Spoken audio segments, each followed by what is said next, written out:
Hello বন্ধুরা, আজকে till orange look তোমাদেরকে দেখাবো। তো চলো শুরু করছি। তো এখানে আমার আইডিটি ওডিটি নোড নেওয়াই রয়েছে। ওকে, তাহলে আইডিটিতে আমরা ট্রান্সফরমেশন করে ফেলি। সিএসটি বসালাম, ওডিটি ওডিটিতে সিএসটি বসিয়ে দিলাম। Input colour space black magic design wide gamut Gen 4.5। দেখো হালকা একটা ট্রান্সফরমেশন এসছে। Input gamma black magic design film Gen 5। Okay, এবার output colour space DaVinci wide gamut, output gamma DaVinci intermediate, and ODT DaVinci wide গ্যামাট,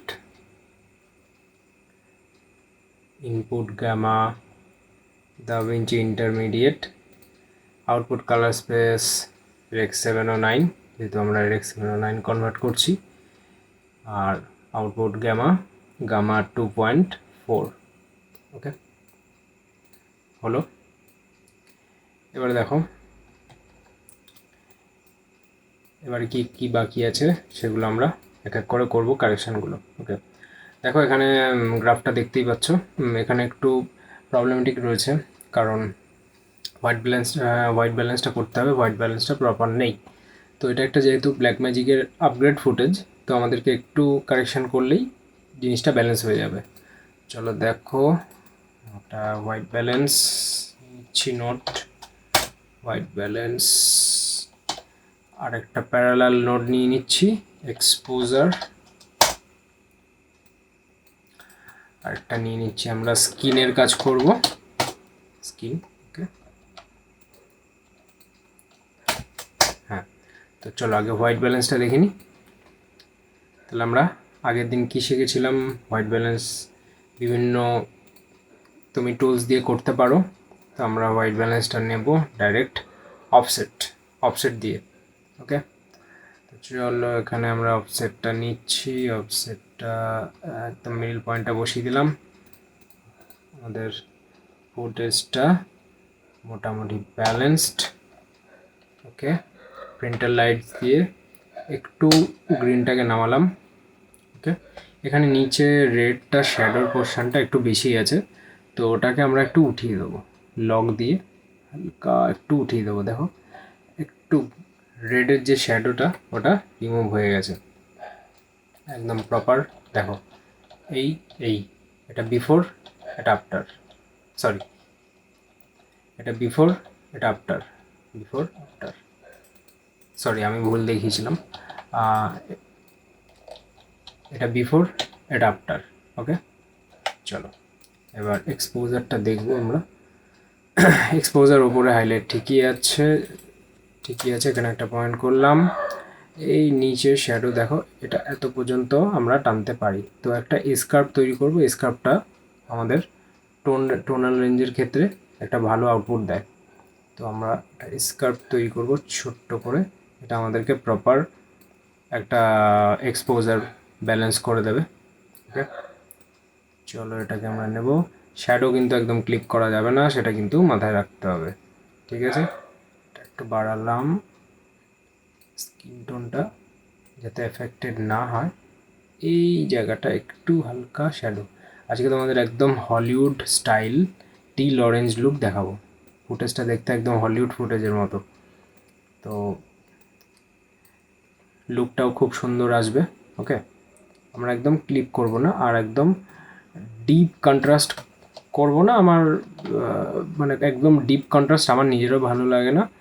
আর মোটামুটি একটা নিজের চোখের আন্দাজে তোমরা করবে যখন প্র্যাকটিস করবে। ঠিক আছে, তো চলো এবার স্কিনটা দেখবো।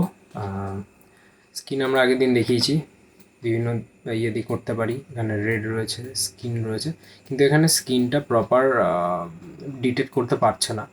কোয়ালিফায়ার ইউজ করি, কোয়ালিফায়ার ইউজ করলাম, হ্যাঁ এতগুলো জায়গা সিলেকশন হয়ে গেছে। তো এটা একটা কাজ করব, এর উপর দিয়ে আমরা মাস্কিং করতে পারি, ছোট্ট করে মাস্কিং।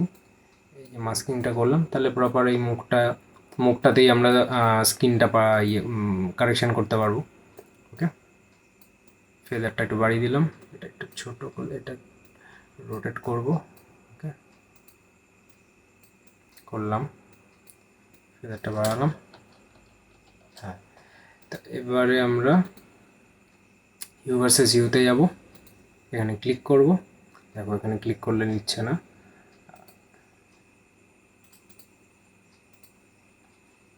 এই প্রপার জায়গায় এটা ক্লিক করতে হবে, কারণ এর আগে অন্য জায়গায় সিলেকশনটা নিচ্ছিল।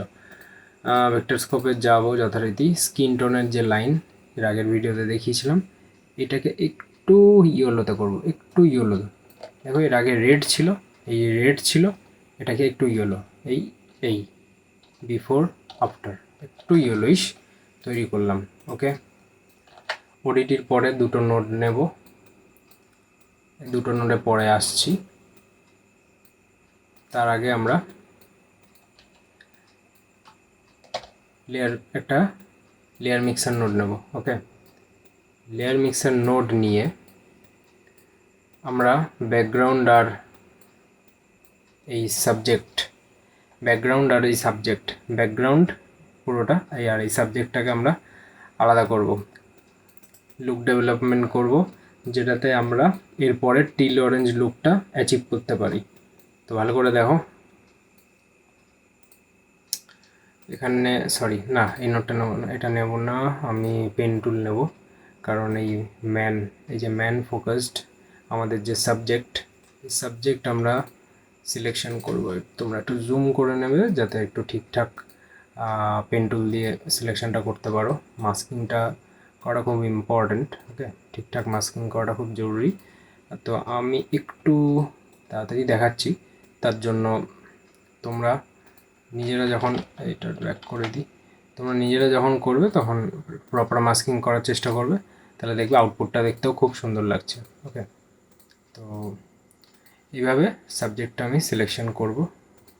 ওকে, তারপরে আমাদেরকে এআই ট্র্যাকিং করতে হবে।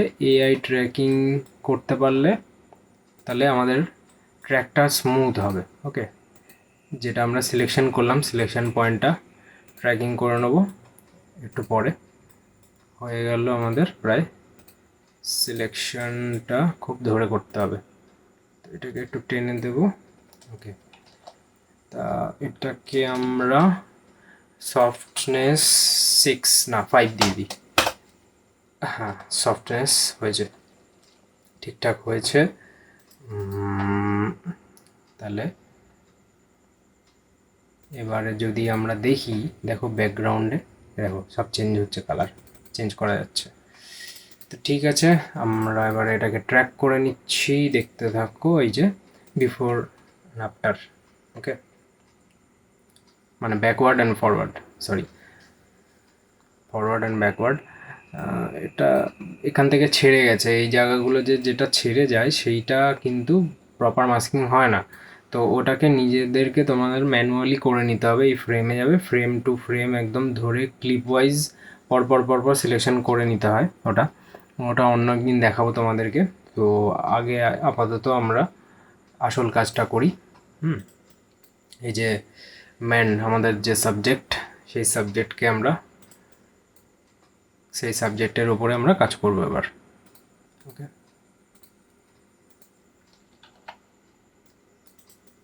এই যে ব্যাকগ্রাউন্ডটাকে আমরা সেপারেট করি আগে টিল অরেঞ্জ লুকের জন্য। আমাদেরকে টিল লুক তৈরি করতে হবে পেছনে। ওকে, টিল লুক তৈরি করতে হবে, আমাদেরকে লুক অ্যাচিভ করতে হবে।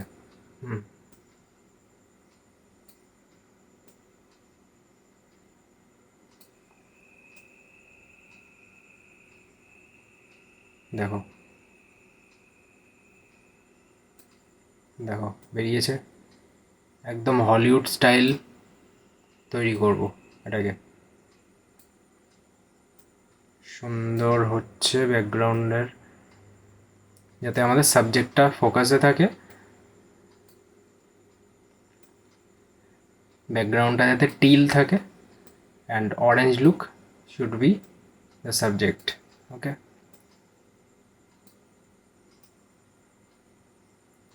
চলো এবার এই ব্যাকগ্রাউন্ডটাকে আমরা হালকা একটু একটু ডার্ক করব, হালকা, বেশি না। বিফোর আফটার, দেখছো, বিফোর আফটার। এইবার যে সাবজেক্ট, এই সাবজেক্টকে আমরা হালকা একটু গ্রেইনটা বাড়াবো। দেখো, এই দেখো, একটু গ্রেইন বাড়ালাম, স্কিন মানে গেইন, গেইন, এই যে গেইনটা দিয়ে স্কিনটা বাড়ালাম, খুব বেশি বাড়াবো না, তাহলে আনন্যাচারাল লাগবে। ওকে, তো একটু সিনেম্যাটিক করার জন্য এই দেখো চেঞ্জ, বিফোর আফটার, দেখেছ? পেছনের ব্যাকগ্রাউন্ড এই আগেই ছিল, এখন এই, এবারে আমাদের সাবজেক্ট এই ছিল, এই, ঠিক আছে। এবার সিনেম্যাটিক করার জন্য আমরা একটু ডার্ক নেব, একটু ডার্ক, একটু ডার্ক, একটু জাস্ট একটু ডার্ক, কারণ আমাদের পিছনে ব্যাকগ্রাউন্ডের সাথে ব্লেন্ড করতে হবে। ওকে, আর যে কোনো হচ্ছে ফিল্ম এমুলেশন লুক যাতে সিনেম্যাটিক ওয়েতে হয়, তার জন্য আমাদের সাবজেক্টটাকে একটু ডার্ক করতে হবে, না হলে সিনেম্যাটিক হয় না। ওকে, আনন্যাচারাল লাগে। হলো, চলো এবারে আমরা, আচ্ছা, এটার নাম দিচ্ছি বিজি ব্যাকগ্রাউন্ড, এটা সাবজেক্ট হলো। এইবারে এই যে দুটো নোড নিলাম, এটা আমরা সিনিয়ন ফিল্ম লগে কনভার্ট করব। সিএসটি নিলাম, সিনিয়ন ফিল্ম লগ নেওয়ার সময় বলেছিলাম X709 ইনপুট গ্যামাতে 2.4, output colour space X709, output gamma Cineon film log, এটার নাম দিচ্ছি CINEON, সিনিয়ন ফিল্ম লগ। এবারে আমরা এই লাট থেকে ইউজ করব ফিল্ম লুক। ওকে, এই যে X709 কোডাক 2383D65, ওকে, এটা ইউজ করব। এবার দেখো যে টোনাল রেঞ্জ অনেকটা ডার্ক হয়ে গেছে, এখানে দেখো, এখানে ক্লিপ পড়ে গেছে শ্যাডোর পোর্শনটা রেডের, ঠিক আছে। আমরা এখানে দেখো ভেক্টর স্কোপে দেখো দুটো প্যারালেলি এসছে, তার মানে আমাদের টিল অরেঞ্জ লুকটা পারফেক্ট হয়েছে। ওকে, এবারে আমরা এটাকে ব্যালেন্স করব। দেখো এই যে কি আউটপুট আছে, গেনটাকে একটু কমালাম, কমিয়ে দিলাম, আগে তো ক্লিপ হয়ে গেছিলো, এখান থেকে সরলো। হলো, এটাকে আমরা নাম দিচ্ছি কোডাক, কোডাক। আমরা এরপরে দুটো নোড নেব, দুটো নোডের বিশেষ কাজ, এটাতে আমরা কাজ করব ডার্ক। দেখো এখানে ওভারঅল যে টোনটা, এখানে একটু বেশি লাইট পোর্শন লাগছে, একটু গ্রিনিশ টোনটা আমার মনে হয় যে একটা কাস্ট তৈরি করেছে। তো এটাকে ঢাকার জন্য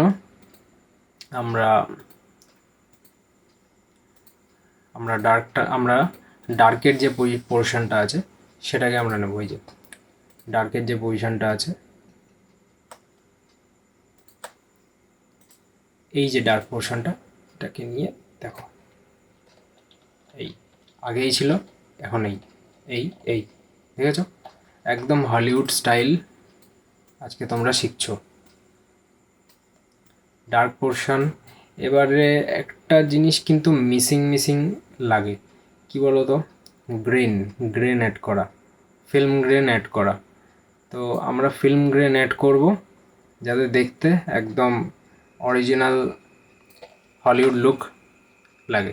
ওকে, চলো এবার এটার নাম দিচ্ছি গ্রেন, GRAIN, গ্রেন হলো। এবার আমরা গ্রেন নেব, এখানে সার্চ করবে গ্রেন, ফিল্ম গ্রেন হলো। এখানে অলরেডি একটা গ্রেন চেপে গেছে, হ্যাঁ, এখানে বিফোর আফটার দিলে বুঝবে না, এখানে আমি কাস্টম নিয়ে নিচ্ছি। ওকে, কাস্টম নিয়ে নিচ্ছি। আর এটাকে এই যে দেখো 16 mm 250D, দেখো একটা গ্রেন বসেছে, এই যে দানা দানা দানা দানা একটা গ্রেন এরকম। হলিউড ফিল্মে একটু গ্রেন ইউজ হয়, ঠিক আছে, তার জন্য একদম এটা ডিরেক্টরদের ডিসিশন কে কি কতটা পরিমাণ গ্রেন বানাবে। দেখো গ্রেন সাইজ এখান থেকে তোমরা কমাতে বাড়াতে পারবে, এটা নিজের ভিজুয়ালের উপর ইচ্ছা মতো দেখবে। তোমরা হানি সিংয়ের মিউজিক ভিডিওতে গ্রেন ইউজ হচ্ছে, অনেক কালারিস্ট গ্রেন ইউজ করে, ঠিক আছে, এটা ফুটেজকে আরেকটু জীবন্ত করার জন্য। আচ্ছা, এটা সিম্পলি এটা আমি সেমই রাখবো, এটা কিছু করব না আমি। গ্রেন সাইজটা একটু করলাম আর টেক্সচারটা আরেকটু দিয়ে দিলাম। চলো, এই হচ্ছে আমাদের গ্রেন অ্যাড হয়ে গেল। তাহলে আমরা দেখো কত সহজে আমরা টিল অরেঞ্জ লুক অ্যাচিভ করে ফেলতে পারলাম। ওকে, তোমাদেরকে প্রথম থেকে একবার দেখাবো, ঠিক আছে, এই তোমাদেরকে প্রথম থেকে একবার দেখাচ্ছি, ভালো করে দেখতে থাকো কি সুন্দর ট্রান্সফরমেশনটা আমাদের হলো। আমি পুরো নোটটা অফ করছি। ফার্স্টে আইডিটি নিয়েছিলাম, আইডিটি ওডিটি নিয়েছিলাম, রেক্স 709-এ ট্রান্সফার হলো। ট্রান্সফার হওয়ার পরে হোয়াইট ব্যালেন্স করেছিলাম, এক্সপোজার, স্কিন, তারপরে একটা হচ্ছে লেয়ার মিক্সার নিয়ে সাবজেক্ট, এই যে সাবজেক্ট আর ব্যাকগ্রাউন্ডটাকে আলাদা লুক তৈরি করেছিলাম, টিল অরেঞ্জ লুক তৈরি করেছিলাম। এবার এই লুকটাকে ডেভেলপ করলাম কিসের মাধ্যমে, সিনিয়ন ফিল্ম নক দিয়ে আমরা ডিটেক্ট করলাম, এটাকে ভাঙলাম। তারপরে আমরা এই যে ডার্ক ইউজ করলাম, একটা পোর্শন ডার্ক ইউজ করলাম, তারপরে আমরা গ্রেন ইউজ করলাম। তো খুবই সহজভাবে টিল অরেঞ্জ লুক কীভাবে অ্যাচিভ করা যায় সেটা শেখালাম। সব ফুটেজের ক্ষেত্রে টিল অরেঞ্জ লুক খায় না, কারণ এটা ফুটেজ বেসিসে ডিপেন্ড করে থাকে। তো তোমরা সব ফুটেজেই কিন্তু টিল অরেঞ্জ লুক করতে পারবে না। কিছু ফুটেজ থাকে যেগুলো টিল অরেঞ্জের জন্যই পার্টিকুলার সিনেমাটোগ্রাফাররা তোলে। তো এই ফুটেজটা দেখে আমার মনে হয়েছিল যে এটা টিল অরেঞ্জের জন্য একদম পারফেক্ট আছে। তো তার জন্য আমি তোমাদেরকে এই ফুটেজটা দিয়ে আমি কাজ দেখিয়েছি। আগামী দিনে অন্য ফুটেজ দিয়েও আমি টিল অরেঞ্জ লুক তোমাদেরকে দেখানোর চেষ্টা করব, সেটা তোমরা নিজেরাও প্র্যাকটিস করতে পারো। ওকে, তো এই ছিল আজকের ভিডিও। তো ভিডিওটা যদি ভালো লেগে থাকে লাইক, শেয়ার, সাবস্ক্রাইব করো। দেখা হচ্ছে পরের ভিডিওতে।